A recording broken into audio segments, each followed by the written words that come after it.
Ouais, 25 minutes qui m'ont bien plu.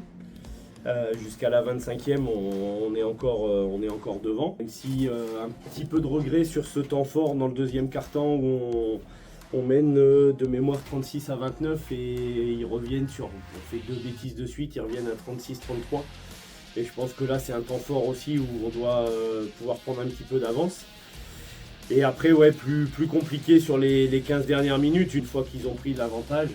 On sent une sérénité que nous on n'a pas, même dans les bons moments. On sent un certain talent individuel avec des gros tirs de marquer.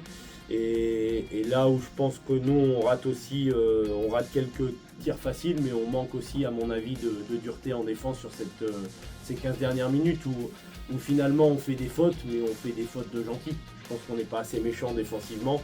La première mi-temps est bonne, la première mi-temps en défense c'est cohérent. Et après en deuxième mi-temps, c'est 52 points encaissés. Donc on retombe dans quelque chose de trop haut sur le plan défensif en deuxième mi-temps. Donc voilà, après il faut qu'on s'appuie sur les 25 minutes qui ont été bonnes, sur le fait de continuer à travailler. Ce genre d'équipe, si on l'a vu l'année dernière quand on a réussi à attraper quelques grosses équipes, il faut faire des matchs quasi parfaits.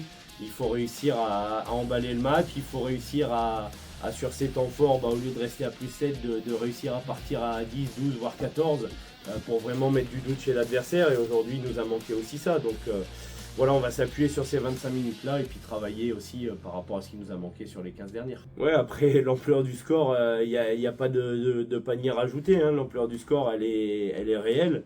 À un moment donné, oui, elle est sévère parce que, comme on dit, en fin de match, on manque de réussite, on manque certainement aussi un petit peu d'agressivité sur des finitions.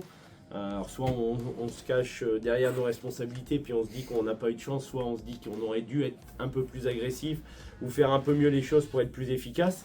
Et tu marques pas, et de l'autre côté tu prends un panier à 3 points en step back, un panier à 3 points avec la faute. Avant le dernier temps mort, on prend 5 points de suite qui viennent des rebonds offensifs. Donc il y a toujours ces oublis-là, et le problème qu'on a aujourd'hui, c'est que dès qu'on fait ces erreurs-là, on les paye cash. Donc contre ces équipes-là, c'est beaucoup trop sanctionné, entre guillemets, pour qu'on puisse les embêter vraiment jusqu'au bout. Il y a un mauvais choix en attaque, une mauvaise passe. Un moment ou un autre, on sort de notre jeu et on part dans du jeu de dribble. Au lieu de se passer la balle, on perd la balle, on prend une contre-attaque derrière. Et tout ça, tu vois, dans les 90 points qui marquent, il y a 22 points qui viennent de nos balles perdues, il y a 18 points sur le rebond offensif. Donc il y a 40 points.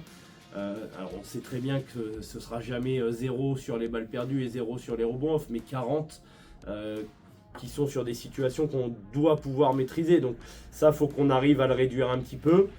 Et voilà, après on va pas s'attarder trop là-dessus. De toute façon, il y a des gros matchs, il y a des grosses équipes dans cette poule, on le sait. Des gros matchs, il y en a déjà un qui arrive encore la semaine prochaine.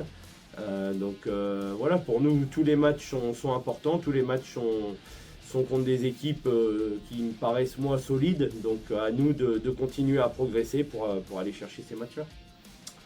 Bah écoute, sur un premier match plutôt satisfait de son apport, ça correspond à ce qu'on attend.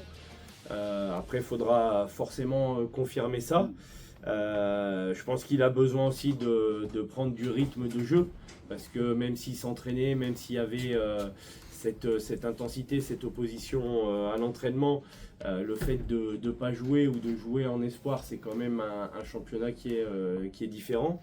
Donc voilà, prendre du rythme, prendre des repères.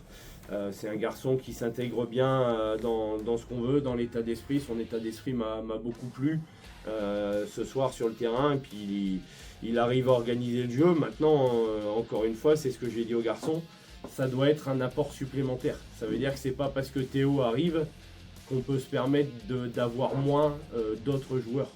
Ça doit être un apport supplémentaire.